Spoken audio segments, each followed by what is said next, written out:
Kenapa sih saya pindah? Boleh sedikit cerita, boleh ya? Jadi saya dulu itu kan pindahnya kan begini. Saya dulu TK-nya di sini, di Surabaya, TK Katolik Kristus Raja. SD-nya SD Katolik Santo Yohanes Gabriel. SMP-nya SMP Katolik Santo Stanislaus. SMA-nya SMA Katolik Santa Maria. Sekolah pastor tingkat menengah Katolik Santo Vincentius Apaulo. Harusnya 2 tahun, setahun selesai. Jadi mohon maaf kalau rotok cerdas saya, ya. Kemudian nggak ditaruh di umat saya, nggak ditaruh di gereja. Tapi karena saya 2 tahun bisa selesai tahun, saya diteruskan sama Keuskupan Surabaya untuk sekolah lagi. Nah, maka saya sekolah lagi, ngambil di STFT, Sekolah Tinggi Filsafat dan Teologi, di Santo Giovanni. Itu 10 semester, harusnya 5 tahun. Saya selesai 3 tahun. Untuk kedua kalinya saya mohon maaf kalau saya rotok cerdas, ya. Jadi saya nggak dikembalikan ke umat, langsung sekolah STFT-nya. Yang 5 tahun cuma 3 tahun saya. Kemudian karena lulus nggak ditaruh di gereja saya. Jadi sebenarnya keliru nulis saya mantan misionaris karena saya belum turun ke umat. Tapi kalau mantan pastor iya, karena sudah dilantik jadi pastor. Jadi harusnya keliru. Kalau nulis saya jangan mantan misionaris, salah nanti. Bisa dikritik sama mereka. Mantan pastor saya, itu benar. Karena saya belum turun ke umat. Begitu saya lulus 3 tahun itu, tidak 5 tahun, saya langsung dikirim ke Vatikan Roma. Saya ambil magister teologi di sana. Harusnya 3 tahun. Saya selesai 1,5 tahun. Untuk ketiga kalinya saya mohon maaf kalau saya cerdas. Nah, kecerdasan saya ini terjawab. Kenapa saya begitu cerdas? Terjawabnya waktu saya masuk Islam. Kenapa? La haula wala quwata illa billah. Karena Allah. Karena waktu saya di SMA Santa Maria saya nggak pintar-pintar amat kok. Malah hampir dikata nilainya nggak terlalu baik. Karena apa? Waktu itu saya 8 orang satu kelas yang laki-laki. Santa Maria itu perempuan semua itu. Satu kelas 30 itu perempuan. Lakinya cuma 8 lah. Jadi satu orang bisa dapat 3 gitu ya. Nah, pada waktu ujian, antum tahu nggak roknya anak-anak Santa Maria? Ini loh, sepanjang baju takwa saya ini roknya. Jadi roknya anak Santa Maria segini nih. Ini roknya dia. Jadi roknya segini nih. Nah, kalau dia duduk ujian, kalau roknya naik itu keluar fisika, kimia, biologi ada semua. Jadi waktu garap ujian tuh saya cuma lihat rumus-rumus doang. Makanya nggak lulus, nggak baik-baik saya nilainya. Ini nilai saya baik itu setelah saya sekolah laki semua itu baru baik. Saya dapat IP itu mulai di menengah sampai di magisternya itu rata-rata 4 ya, IP-nya. Tapi sampai tanah air, waktu saya bawa ke, saya pernah juga bekerja di televisi ya, di stasiun televisi milik negara. Itu saya bawa ijazah itu, katanya bagian apa kepegawaian TVRI pusat bilang, iki ijazah apa tuh iki? Opo iki? Apa iki Ditruk Kanonika, terus apa iki Yohanes Injil? Iki gak kanggo iki nang TVRI katanya. Kon sekolah maneh kemarin. Masya Allah. Jadi aku sekolah sakmono akeh ini ndak dikanggo sama negara Indonesia ini. Jadi saya waktu masuk TVRI suruh cari ijazah umum. Maka saya gimana caranya sekolah sambil kerja? Ya sudah, saya di ITATS. Jadi saya insinyur saya teknik school dari ITATS ya. Jadi saya sekolah lagi ya. Sekolah mana? Oh cepet banget. Ya maklum aja ini apa ya cepet pokoknya nemu ijazah udah selesai ya. Makanya saya perlu singkat sekolah di ITATS itu ya. Tidak banyak orang kenal saya di ITATS kecuali yang pernah saya marahi ya, karena LLM ini biar mantan komandan resimen mahasiswa gua ya. Saya juga mantan Cak Surabaya tahun 89 katanya dulu ganteng dulu kan. Sekarang kumisnya sudah kena rilen, jenggotnya yang mengalami perpanjangan. Nah, kemudian kenapa saya masuk Islam? Ketika di Vatikan Roma itu kami belajar, dan lucunya apa? Perpustakaan Vatikan Roma itu punya Al-Quran 52 bahasa, termasuk terjemahan bahasa Jawa. Lah pulang ke Indonesia golek Quran terjemahan bahasa Jawa malah ndak ono. Saya ngeluh, piye kok iso ya? Tapi Vatikan Roma punya Quran terjemahan bahasa Jawa. Tapi waktu saya pulang ndak ada di Indonesia. Lah ya sampai bingung saya itu. Jadi mereka punya, itu yang buat Yohanes Paulus II, yang buat perpustakaan Islam. Jadi di ruang tempat kami di Saint Peters itu kami ada perpustakaan yang isinya Islam tok full. Di sana hadis itu ada 36 kitab. Dan hadis sahih ternyata 36 kitab. Hadis maudhu, dhaif tidak diterima di Vatikan. Hebat enggak? Tapi kok mlebu Islam gak gelem, heran saya. Lah kenapa mereka tuh kok enggak mau pindah itu lah? Padahal ayatnya jelas. Saya melakukan 2 penelitian. Yang pertama karena akidah, yang kedua karena hubutunya. Menurut akidah begini, Allah itu kalau kita tidak kebacut, tidak ditutup. Tapi kalau kita sudah kebacut benar, kufur terhadap nikmat Allah ini, maka ditutup. Maka hati-hati dengan surat ke-7 ayat 178. Jangan sampai kita dicap seperti itu. Lahum qulubun la yafqahuna biha walahum ayunun la yubsiruna biha walahum adhanun la yasma'una biha. Jangan sampai hati kita ini sudah tidak lagi bisa memahami ayat Allah, mata kita tidak bisa lagi melihat keagungan Allah, telinga kita nggak bisa lagi mendengar ayat Allah. Kalau sudah seperti ini, masya Allah, ya, ini tempatnya neraka dan sesat melebihi hewan. Oleh karena itu, mereka nggak akan mungkin mau pindah. Karena apa? Hubud dunia. Bayangin aja di Matius 16:4, maka mereka mendapatkan 10%-nya, 1/10 dari harta kekayaan. Itu kan luar biasa. Makanya suruh pindah, tidak mau. Kenyamanannya banyak. Contoh ya, ini contoh. Kalau namanya pendeta mau ceramah atau khutbah, sehari sebelumnya ditelepon, Bapak Pendeta, ya besok khutbah. Di mana? Di Purimas. Kami jemput 2 jam sebelumnya. Nah, itu kalau pendeta. Kalau Ustadz jangan lupa ya besok ya, bisa berangkat sendiri ya Tat ya. Gitu. Tidak apa-apa, tenang. Saya masih bisa berangkat sendiri. Ini cuman contoh. Lagian kalau pendeta dijemput pakai mobil kan, naik Pajero ini, yes, tanya dia, mobil apa ini? Pajero pendeta, enak sekali. Paling lama 1 semester, 6 bulan. Mobil yang dia bilang enak, atas dasar laporan yang jemput, itu sampai ke Dewan Gereja Indonesia, Dewan Gereja Internasional, ke Vatikan Roma, 6 bulan mobil itu sudah ada. Gimana mau tidak dinikmati, tidak bubukan mereka? Luar biasa. Untuk keluar rugi, hubutunya. Nah kalau Ustaz sama-sama Pajeronya ini yang jemput ini, Nurul Hayat lagi yang jemput, wah main apa ini? Pajero Ustaz, enak Ustaz, iya, makanya kalau punya duit beli Ustaz, itu kalau. Tapi apa arti itu semua? Kalau amalan kita nggak diterima, itu ada di situ. Coba antum lihat di situ di surat 14 ayat 18. Kalau sampai ini ditolak sama Allah mau apa? Masalul ladina kafaru birobihim a'malahum karena distadat bihiri fi yaumil asif la yaqdiruna mimma kasabu ala sain. Ada itu surat 14 Ibrahim ayat 18. Kalau sudah mengingkari bahwa Allah itu Tuhannya, maka amalan sehebat apapun tidak diterima sama Allah. Bagaikan debu yang ditiup angin saat bertiup angin pada hari yang kencang. La yaqdiruna mimma kasabu ala sain. Amal kebaikannya tidak bisa diterima. Sudah. Kalau sudah mau seperti mau apa? Lah saya daripada amalan saya nggak diterima. Oh ya, ini satu catatan ya, saya keluar pastor itu bukan karena kawin, sorry Jo, ini penekanan ini, saya paling mangkal dia mau nomor ganti kawin, sorry Jo, bener, maaf ini ya, ini buat sini dok, saya 35 tahun cuma buat pipis dok, bener saya paling mangkal kalau dia mau kalah, paling Pak bangunku mergo pengen kawin, sorry Jo, saya keluar tuh karena dinul Islam. Jadi kenapa saya keluar? Satu, kalau saya teruskan jadi pastor, amalan saya nggak diterima. Disebutkan dalam surat 14 Ibrahim ayat 18, amalan saya bagikan debu.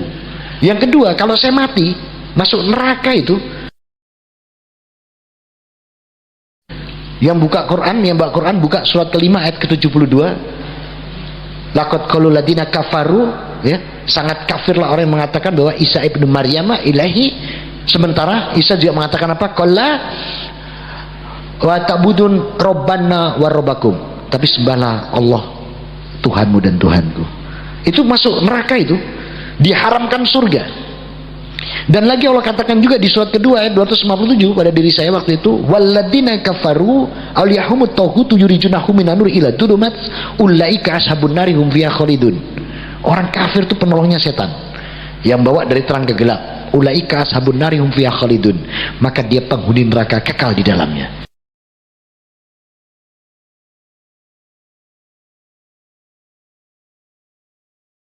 Nah kalau saya teruskan berarti amalan saya nggak diterima, mati masuk neraka, hidup tidak punya apa-apa, kan tidak kawin. Saya pikir urip pisan nang donya kok jembret tenan aku.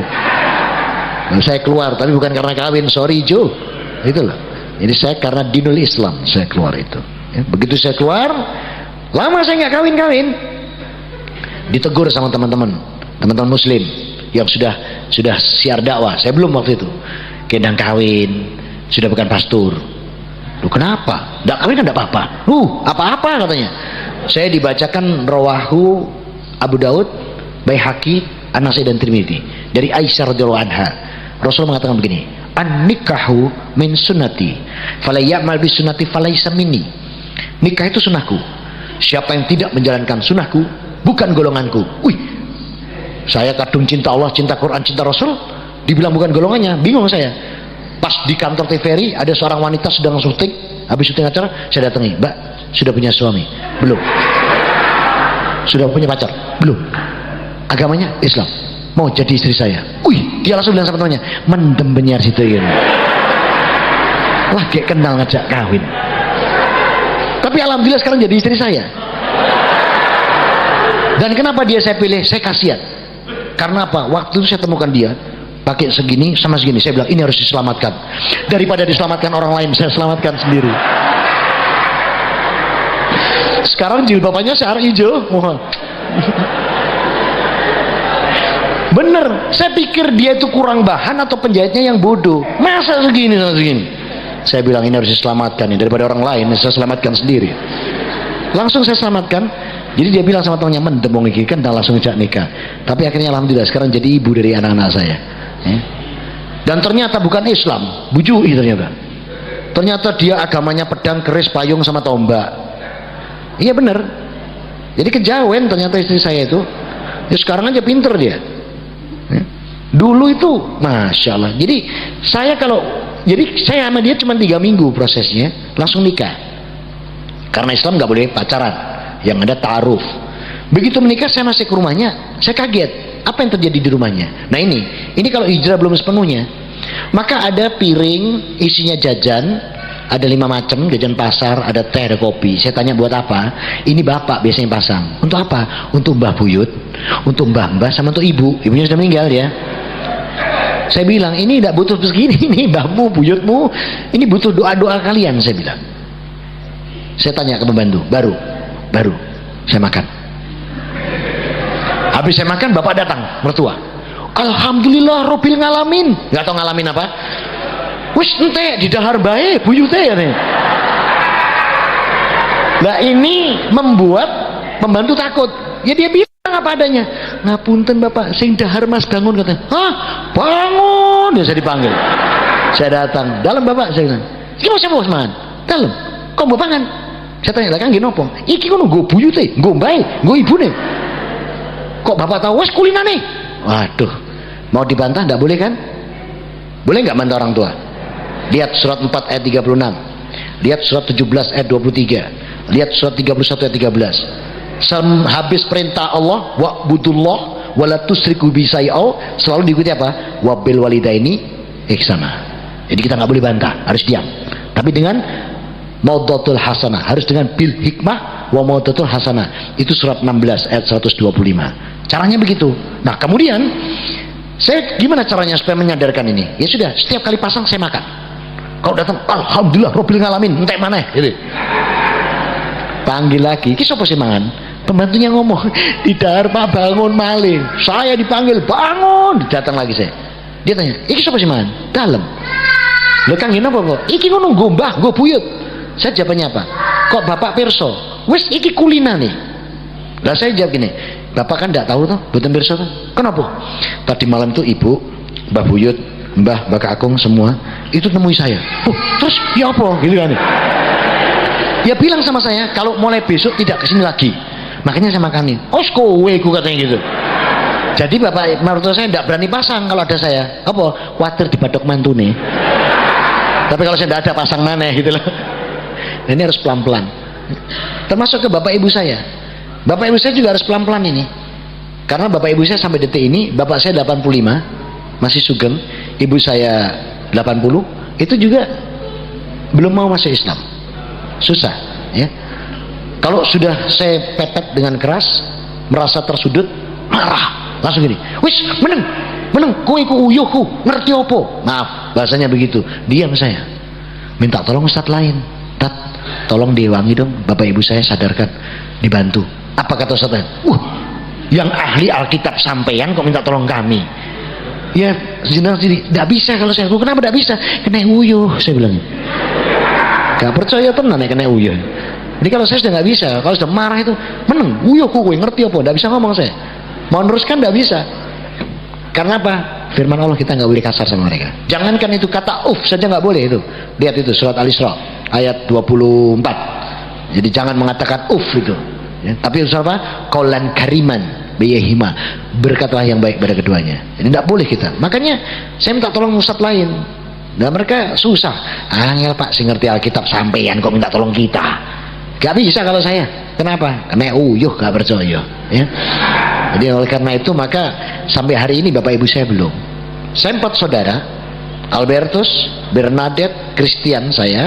Jadi nama saya dulu Christian. Christian, kemudian Dorothea.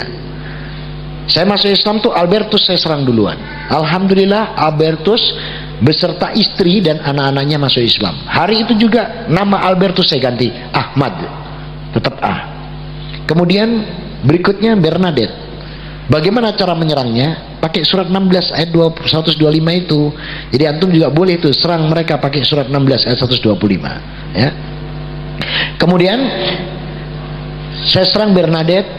Subhanallah, la haula wala quwata illa billah, bismillah. Bernadette beserta suami dan anak-anaknya masuk Islam. Allahu Akbar.